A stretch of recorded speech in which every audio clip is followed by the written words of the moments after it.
of Austin, and I'm the moderator for today's news conference. Spanish interpretation is available on ATXN3. To start, Dr. Mark Escott, interim Austin Travis County Health Authority, will first say a few words, followed by Dr. Michael Pignoni, chair of the Department of Internal Medicine, University of Texas Dell Medical School. Then Andy Brown, Travis County judge, followed by Steve Adler, Austin mayor. We will then open it up to the pool reporter, who will ask questions on behalf of the media. Dr. Escott. Good morning. The city of Austin and Travis County are headed for a dire situation. While today our hospitals can manage the load of COVID-19 patients and all others who seek medical care in our community, my concern is that there's a growing threat of a rapid and unsustainable increase in hospitalizations in the coming weeks. We have seen a rapid increase in all the metrics we watch as indicators for how the pandemic is progressing in Austin, in Travis County, and Central Texas. Cases have increased 80% since December the 1st. 200 people more than are hospitalized more than on December the 1st. In the last 8 days, the number of people in our ICU is up 50%. Our positivity rate as a community is now over 13% and still increasing. We are working hard to limit the impact of COVID-19 and are grateful for the partnerships with Chief Nim Kidd and the Texas Division of Emergency Management, who is providing us a site for a mobile infusion center for monoclonal antibodies, which we expect to be operational early next week. We are also in the process of building strike teams in partnership with Austin Travis County EMS and our hospitals to provide mobile units who can go out to nursing homes to provide that monoclonal antibody therapy to those in need there, to help further limit the stress on our healthcare system. We have seen COVID-19 devastate cities like El Paso, where more than 1,600 have already died in that city, and the deaths are still being counted. For most people in our community, 542 deaths is a number. It's a statistic. But for 542 families, there's a name, there's memories, there's a deep sense of loss. Now imagine a surge like that happened in El Paso happening here. That would mean another 2,000 names and 2,000 families suffering this devastating disease. Today is the day that Austin, Travis County, and Central Texas can say, not here. It's not going to happen here. Today is the day to join us in the defense of our city, of our community, of our families, of our loved ones, our friends. And all I'm asking that you do is to stay home, that you avoid gatherings, particularly over this holiday weekend. And if you have to go out of your home, do so with a mask on. Follow the social distancing guidelines. Wash your hands frequently. Use hand sanitizer. Avoid touching your face. We know that you're tired. We know that you're lonely. We know that you're done with COVID. But COVID is not done with us. And we have to rally together right now, because together we can beat COVID-19. But it will take all of us working together to win this war. And with that, I will turn the microphone over to Dr. Michael Pignoni to provide a few words.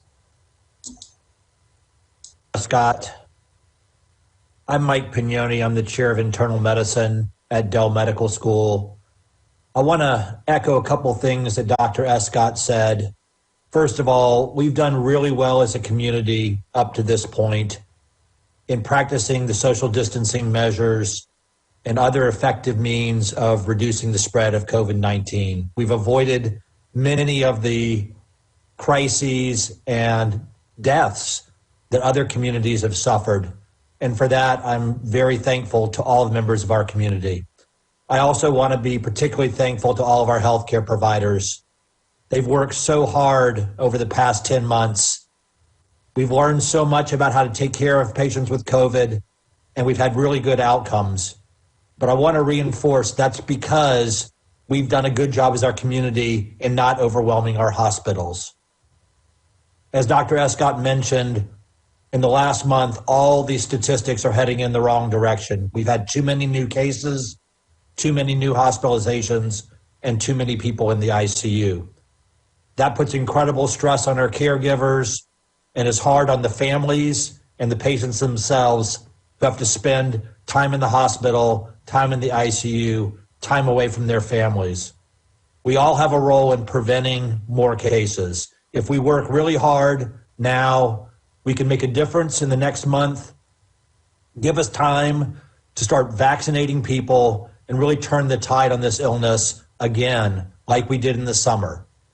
The difference now is that the whole country is in the midst of a crisis. It's particularly important than this time that we really practice those measures of staying home, wearing our masks, avoiding unnecessary trips to reduce the number of cases so that we don't overstress our healthcare system anymore.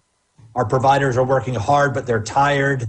We need to help them out, do our part, and we'll all get through this together. Thank you.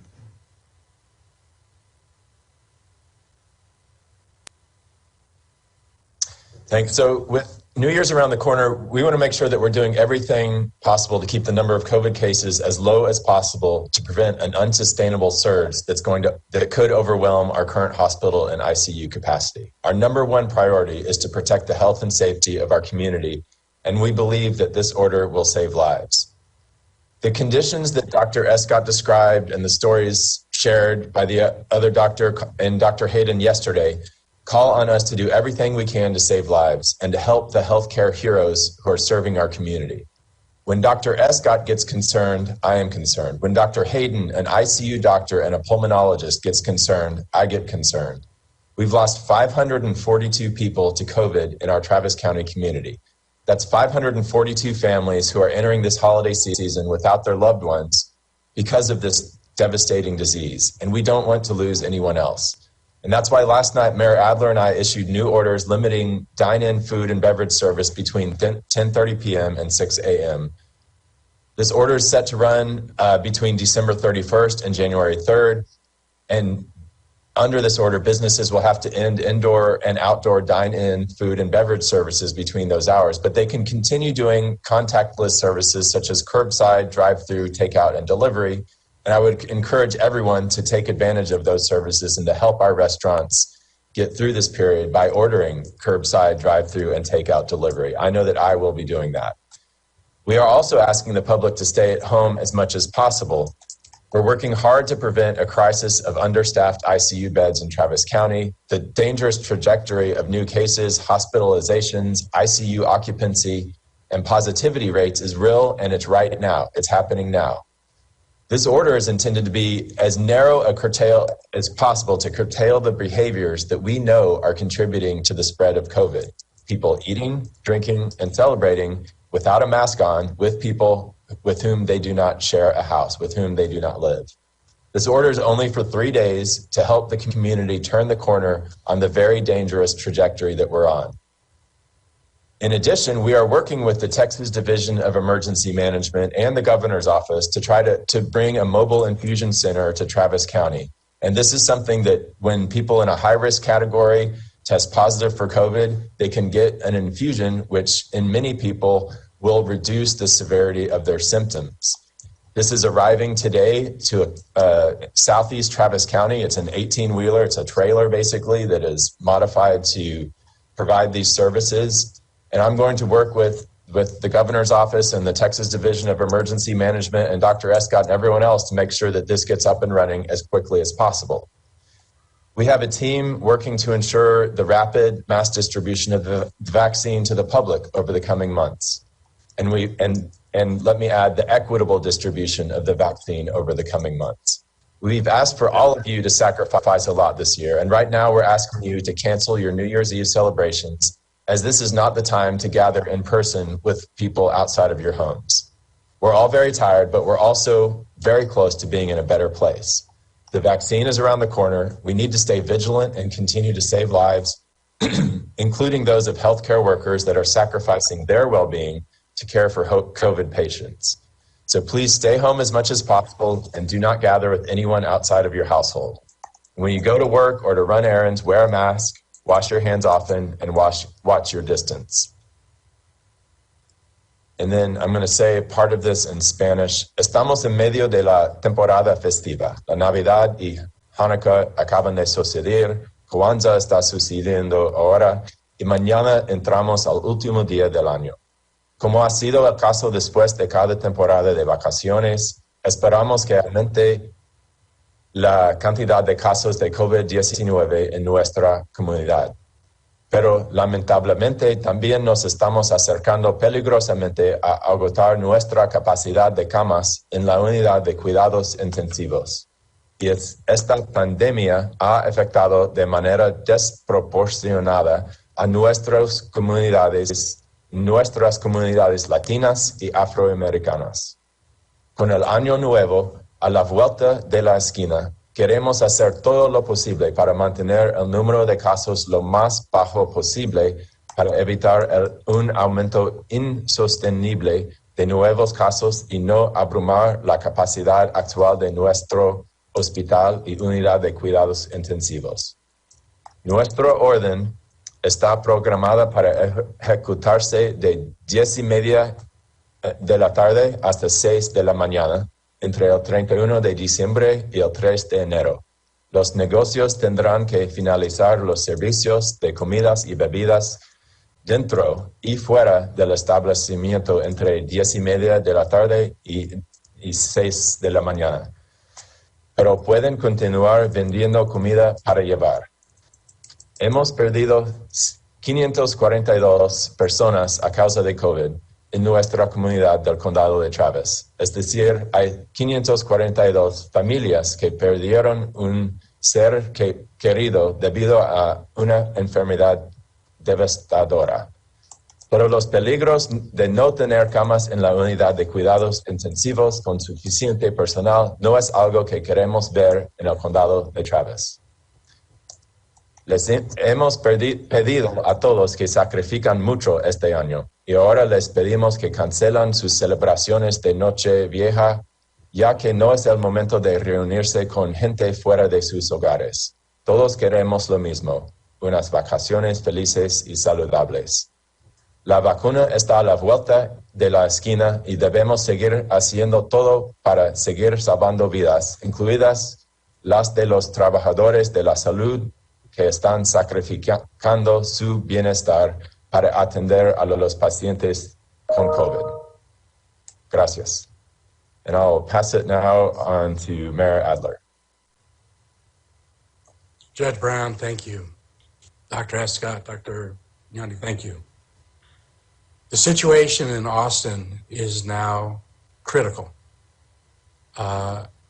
We have thus far done pretty well relatively saving lives in our community relative to other cities in Texas and in cities around the country. And for that, as a community, we should be proud.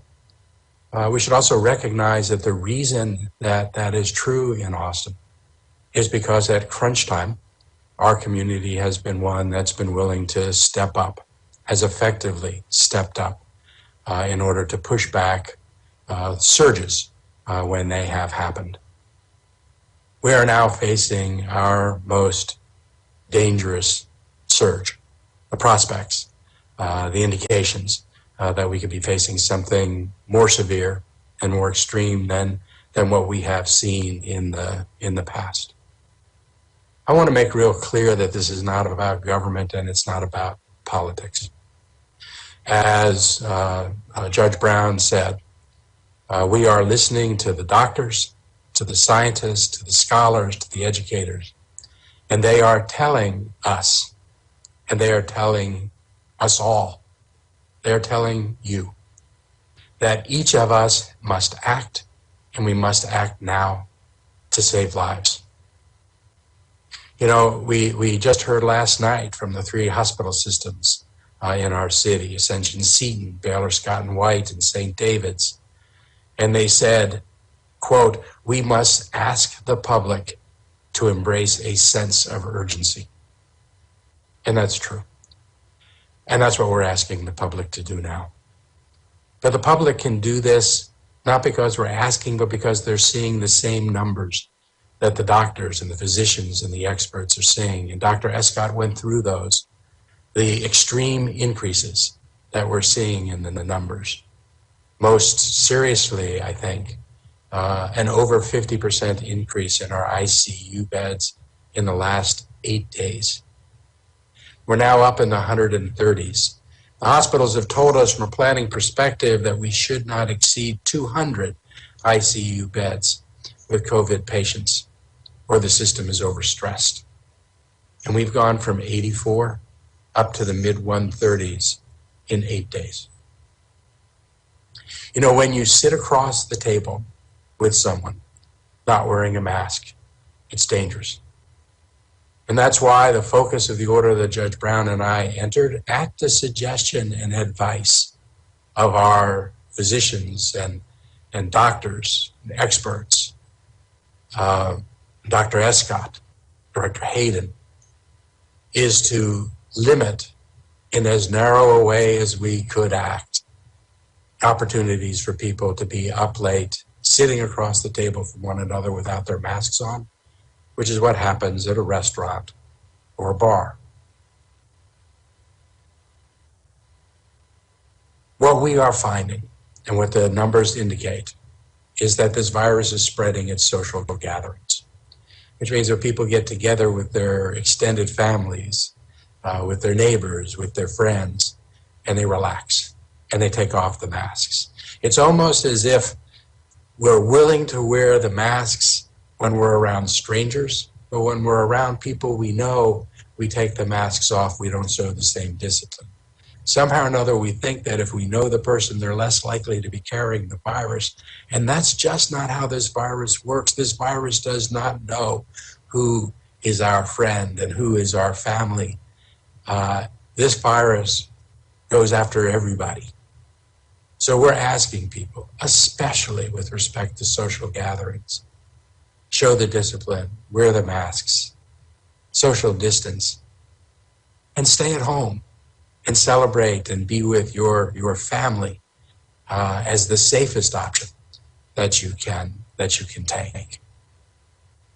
You know, we can act with what we can control, which is why we're looking at restaurants and bars, activities where people take off masks and are with one another. We're asking people not to, at 10:30, not to just go home and have social gatherings in their homes. We're asking you to go home to be with your household. Just don't go home and party. You know, it's up to us. It is important that every one of us take the action that we can take to reduce the spread of the virus in our community. We have to avoid what we have seen in other cities like El Paso that Dr. Escott talked about. We've all seen the videos from New York City and other places as well. If we don't get this done, then people in our community will die needlessly. I want to join in the thanks and the appreciation for our healthcare workers, Austin Public Health, the physicians, the medical attendants, everyone that's working so hard to help keep this community safe. We have taken limited action to help us arrest the growth in cases, hospitalizations, and deaths that we're seeing. If we can hang on just a little bit longer, we can get over this hill. Give us the time for the vaccine to get widely distributed and to get our hospitalization rates down. If we don't act now, businesses are going to suffer even more. Families will suffer. Our way of life will suffer. And it'll take us exponentially longer to return to life that is more normal. It is up to us, and we're all in this together now. Thank you. Thank you, Mayor. Now to our pool reporter, Madi Salazar from KView. Madi? Good morning. Thank you for having me. Our first question is from KView. Can you clarify how the curfew doesn't violate the governor's executive orders?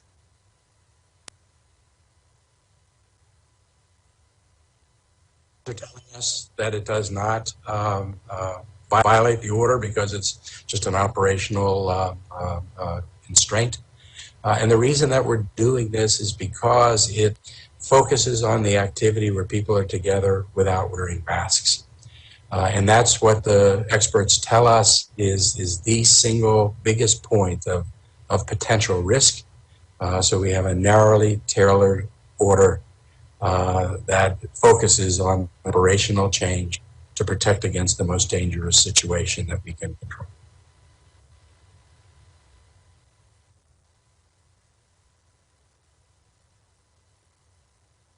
The next question is from CBS Austin. Governor Abbott said last night his executive order prohibits cities from having orders like this in place. What recourse do you have, and can you still enforce these restrictions?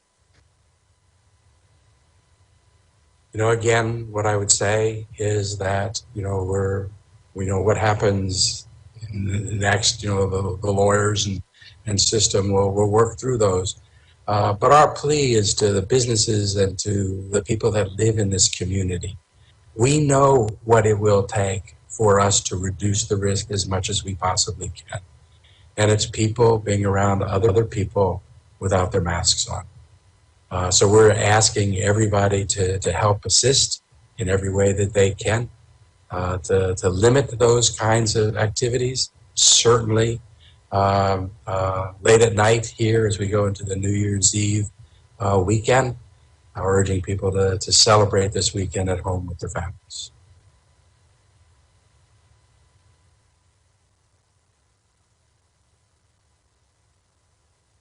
The next question is from Eater Austin.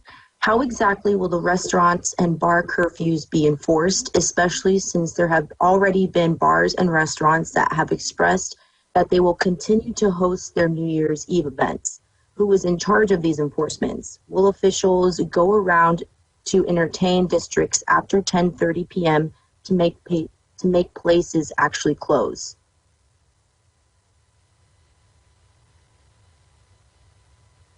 Again, we're going to have our enforcement personnel out on Thursday and Friday, Saturday night, enforcing our rules and orders, issuing citations.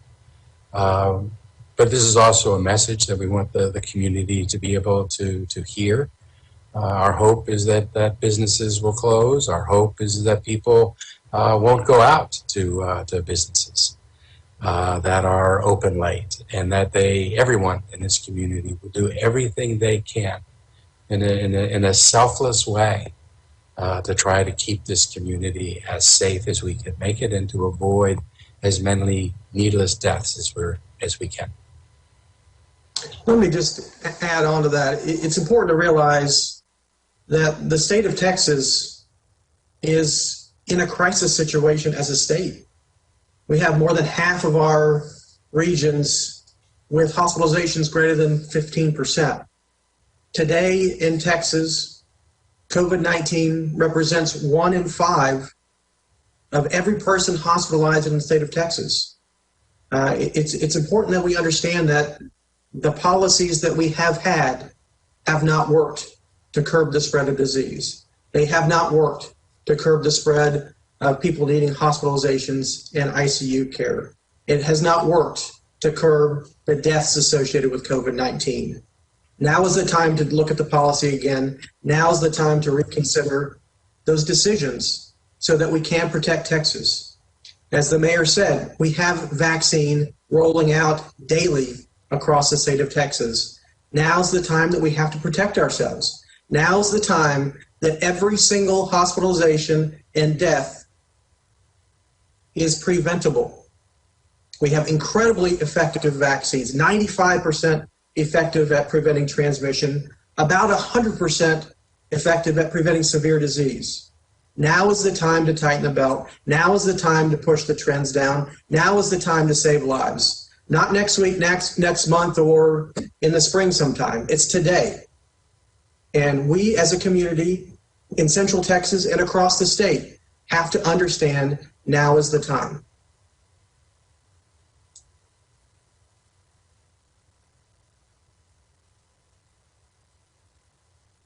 The next question is from Fox 7.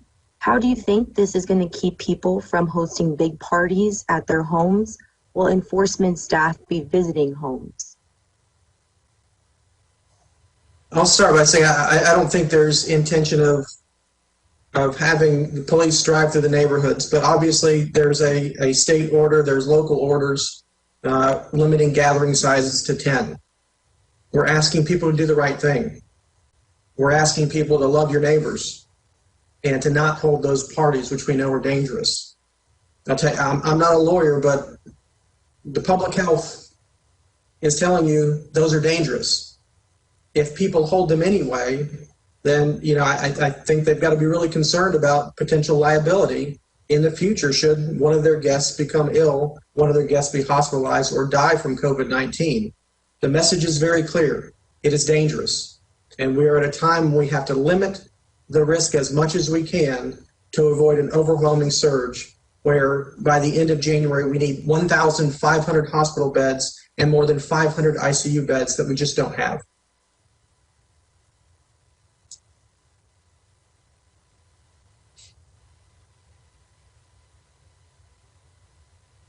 The next question is from KXAN. Many bars, especially on New Year's Eve, do better than $1,000 in a single hour or less. Are the citations at all progressive? Please explain how this has enough incentive or teeth for bars to close dine-in.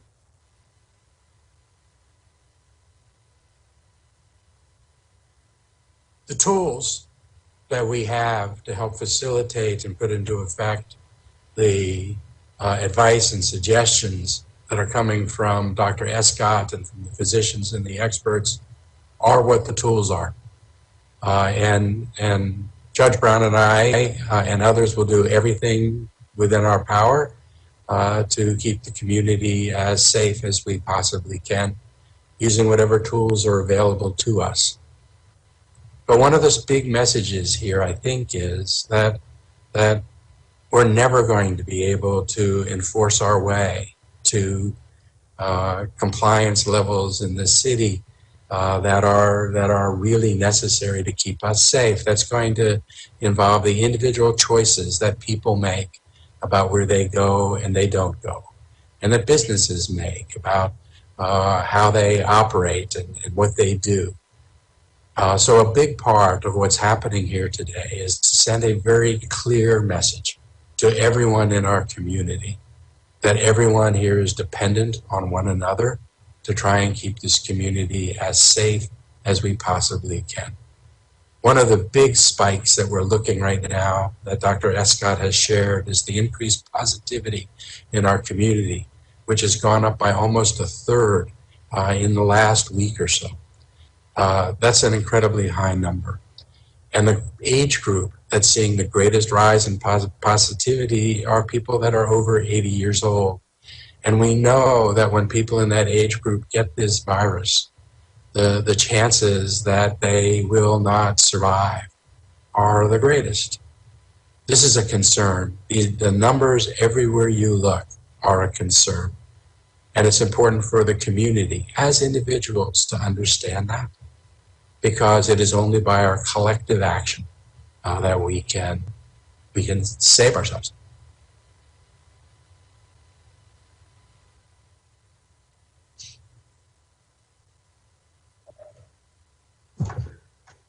The next question is from the Statesman. Austin Travis County bars and restaurant owners are preparing to potentially lose thousands of dollars if they're changing the question. I'm just going to move on to the next question from the next station. From Coop Radio, how do you describe how the general public can identify their eligibility for the vaccine, where they can get it, and if it requires a prescription along with an appointment? So I'm happy to answer that question. So right now we're still in the process of getting through the 1A groups, our healthcare providers, our first responders. But the state's been very clear, and I applaud Commissioner Hellerstedt for clarifying how this should roll out. And that clarification was, if you have vaccine and you have people in the 1B group, which are people over the age of 65 or between 16 and 65 who have underlying health conditions, which puts them at higher risk for severe disease, you should put the vaccine in their arms. So what this means is that we're not doing 1A and then 1B. We are doing 1A and 1B together. The Department of State Health Services has an interactive map on their website of all the providers across the state of Texas that have been given vaccine. My recommendation is the same recommendation I gave to my dad, which is find the one closest to you and call them and find out if you can get on the list. As soon as they have vaccine available, they'll call and let you know. I'm happy to see that we are starting to work through our nursing home and long-term care facility residents and staff as well. But the faster we can get the vaccine out, the better our chances of getting to a life which looks more normal. And certainly in the short term, helping to impact the growth of cases in the hospital and our ICUs. So please reach out, look at that list, reach out to those providers, and see if they have vaccine available for you if you fit in that 1B group.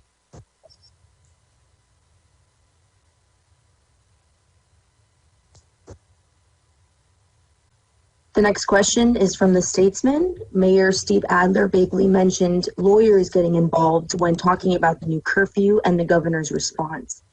Can you more clearly explain the next steps being taken today to ensure the curfew is not in breach of state orders?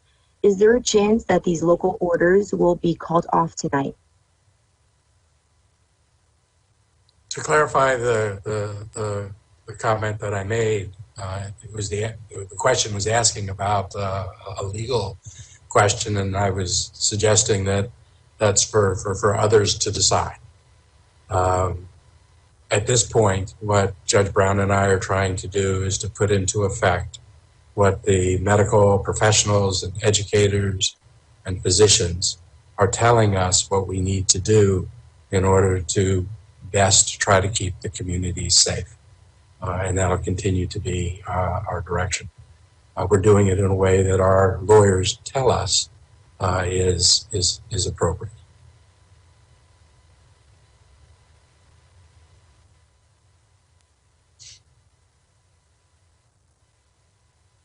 The next question is from CBS Austin.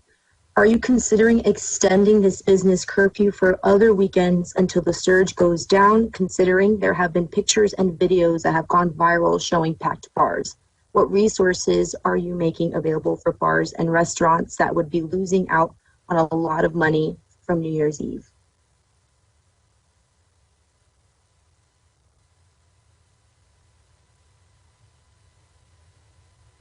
So we have stepped up enforcement as a community.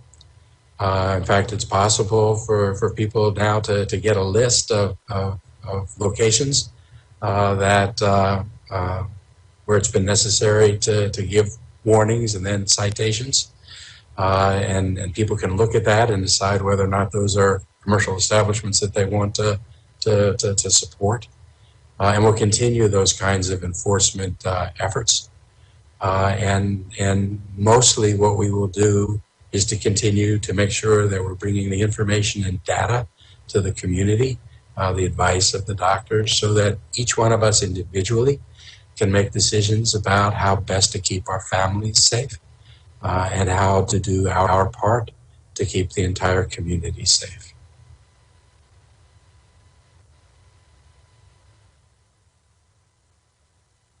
The next question is from Univision. At some point, does the city plan to implement a curfew like the one in San Antonio that ordered people to stay home from a certain amount of time? I'll start out. So this order that we have ordered is the most narrow order that we could think of to address the thing that Dr. Escott and Dr. Hayden and the other doctors are telling us is needed, and that is to stop people from going to bars where they take off their mask and talk with people and get close to people with whom they don't live. It is the most narrowly tailored thing that we could think of that will address the exact needs and requests of what Dr. Escott and the scientific community are saying we should do to get through COVID and try to stop the numbers from increasing as much as they are.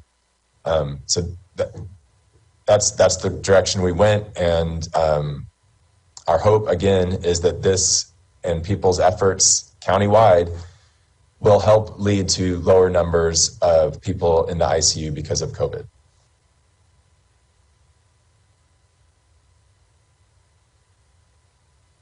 I would just add that we really don't want to get to the point of the conditions that we're seeing in El Paso. We've been successful in the past when numbers have started to surge up to take steps to turn the curve, back towards flat. And I think it's really important that we act now before we get to the level where there's so much loss of life and an injury where we need to take more drastic measures. So, we've talked a lot today about enforcement, but this is really about the public doing the right thing. If we're relying on citations and enforcement, we've kind of already lost the battle. We really need to do the right thing to protect the members of our community, to protect our healthcare workers, and really to keep people alive.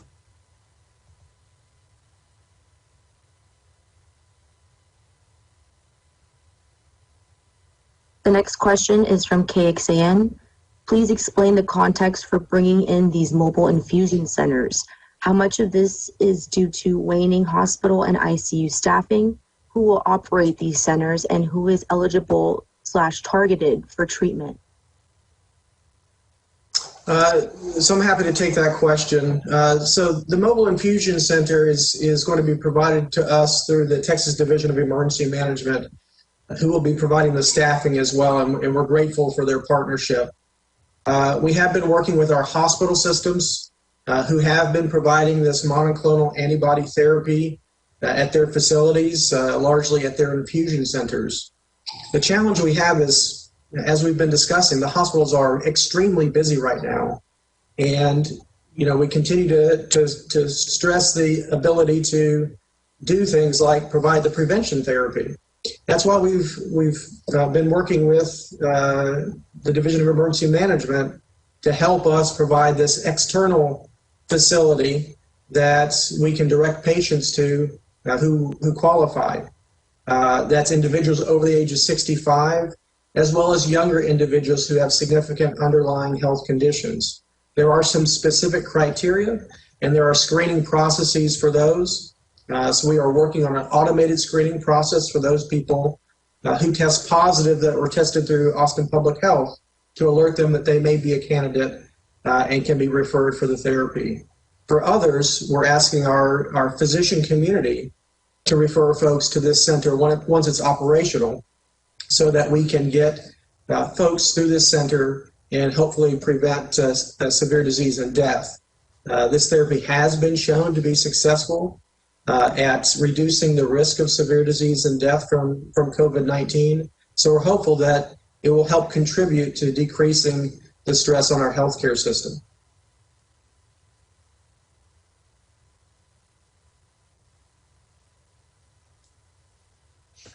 The next question is from the Statesman. What do you say to local business owners as they prepare to sacrifice even more income as residents usher in the new year? What would you say to those preparing to break the curfew? I'll say that we need your help. I'll say that this city, this state, this country has faced trying times in the past. And every single time when it's over, we are stronger and more productive and more successful than we were before. That is the nature of us as Americans and as Texans. But we need your help today. We know it's hard. I grew up in a family with a small business, a restaurant. I know it's hard. I know you're working on tight margins. But we've got to stay the course a little bit longer. We're not talking about months or years. We're talking about a small amount of time. But in that small amount of time, what we do, the decisions that we make, will have a lasting impact on hundreds or perhaps thousands of people in our community. So please help us out and do the right thing. And I think there are two messages here. The first is that we need restaurants and bars to help with the public safety issue we have in the city. But there's also that economic issue. We are not closing the restaurants at 10:30. Restaurants can remain open and do delivery and takeout. And we're encouraging people in our community to recognize the financial hardship that this particular industry is getting really much greater than getting hit much greater than most other industries in the city. So we're asking everyone to support the restaurants, do takeout, do delivery if you're able to do that, buy gift cards, tip and over tip the folks that are involved, because these people and these businesses are taking a severe and significant financial hit for the greater good. And we as a community can help mitigate that, and we need to.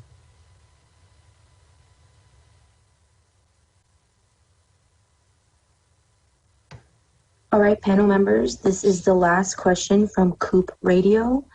Does the city and county have the vaccine doses necessary to support phase 1A and 1B, along with the recent guidance given by the governor? We don't yet have enough doses to cover all of 1A and 1B.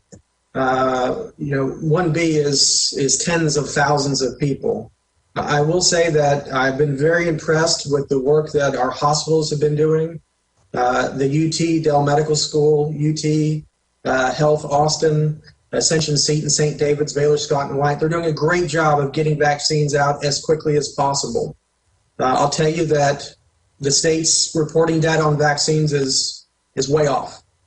I think they're reporting somewhere around 7,000 or 8,000 doses administered in Travis County. Each of our hospital systems has individually done more than that, with more than 10,000 at most of them administered already.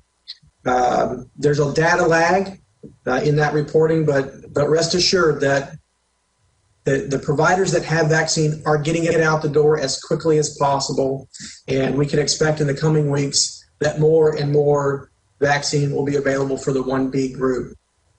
Once we can cover the 1B group, that covers the vast majority of individuals who are going to have a severe illness or death from COVID-19. And I expect that by the end of February, that a significant portion, perhaps all in that group that want the vaccine, will be able to get it. But we have to stay the course. We have to continue the protections until that time happens, and for a bit longer after that, while we try to achieve herd immunity through vaccination. Again, we have the opportunity to save lives through vaccination, which means we have to be more careful now to prevent the spread so that more people have that opportunity to be vaccinated in the future.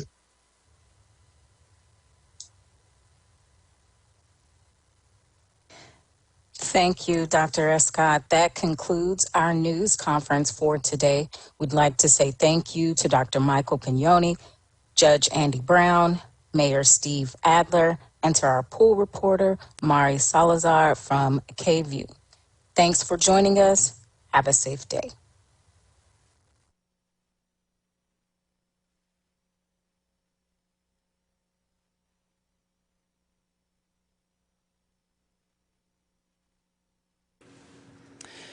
Good morning, everybody, and thanks so much for joining us here on KXAN Live for this stream. I'm Will Dupree. We've reached the conclusion of this virtual news conference held by those 4 different officials a few moments ago, discussing some new orders that are going to take effect on December 31st. That's tomorrow night, and go until January 3rd, only for those few days. And these are the 2 orders right here from the City of Austin and from Travis County. And what they do exactly is they are saying that dine-in services for food and beverage will be halted according to these orders at 10:30 p.m. through 6 a.m. And why they are doing this, to particularly businesses like bars operating as restaurants through that Texas Alcohol and Beverage Commission loophole, is to try and stop the spread of COVID-19, because the situation is becoming very concerning, according to those medical experts who just spoke a few moments ago. I will point out that Mayor Adler addressed some of the pushback that has gotten with these particular orders and about what effect this will have on businesses. He did say this is only a limited, narrow action they could take at this time to try to curb the spread of COVID-19 and hospitalizations and ICU admissions from it, and it's only lasting until January 3rd. However, this is coming at a time where a lot of businesses are expecting to try to make up some money that have been really hard hit during this particular pandemic and some of the restrictions that have been out there. We want to address all of that really quickly and also talk about some of the pushback that this has gotten here in just a few moments. I want to pull up a tweet. If you take a look right here on this particular screen, Governor Abbott tweeted last night that this shutdown order by Austin is not allowed. And he also says that the city has a responsibility to enforce existing orders, not make new ones. Some people have pointed out, however, that both the cities of San Antonio and El Paso were allowed to institute nightly curfews for their entire communities.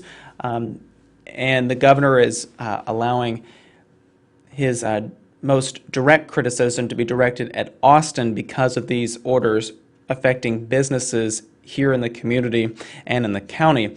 Also, the Texas Attorney General, Ken Paxton, tweeting through his office last night, the City of Austin and Travis County orders enacting a 4-day shutdown of dine-in food and beverage services violate the governor's executive order. They must rescind or modify their local orders immediately.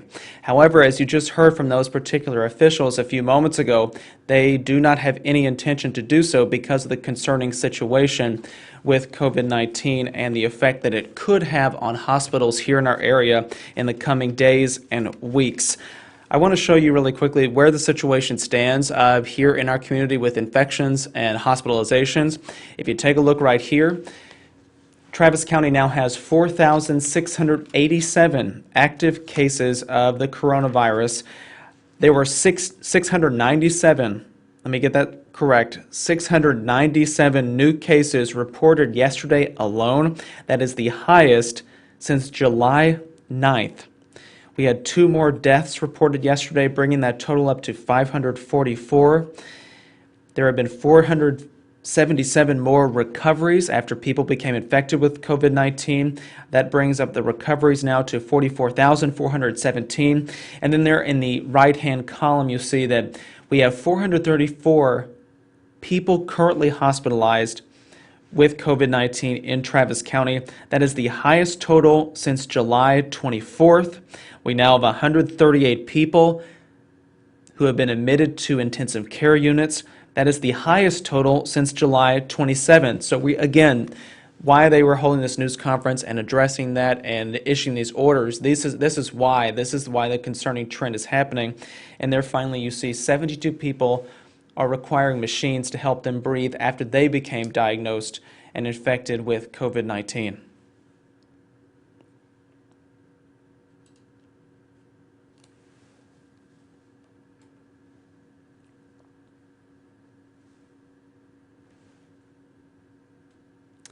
For more information about these particular orders, which again I just showed you really quickly right here, that go into effect starting on December 31st and run through January 3rd. Again, these particular orders, they limit dine-in services for people to be able to go into businesses and have food or drink between the hours of 10:30 p.m. and 6 a.m. However, those officials who spoke just a few moments ago do say that businesses will still be allowed to do curbside service and delivery.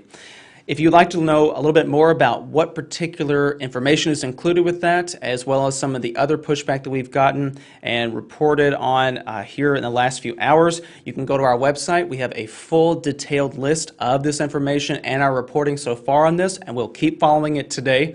That's at kxan.com and the KXAN News app. You can also tune in at noon for our KXAN News at Noon newscast, as well as the early newscasts at 4:35 and 6. We will break down a lot more information there at this time. Thank you all for joining us on our stream. We appreciate it. Please, everyone, be safe, be healthy, and take care of yourselves. Wear your mask when you're out there because infections are still happening. People are still dying from COVID-19 and being admitted to the hospital. Once again, I'm Will Dupree. We'll see you back here another time.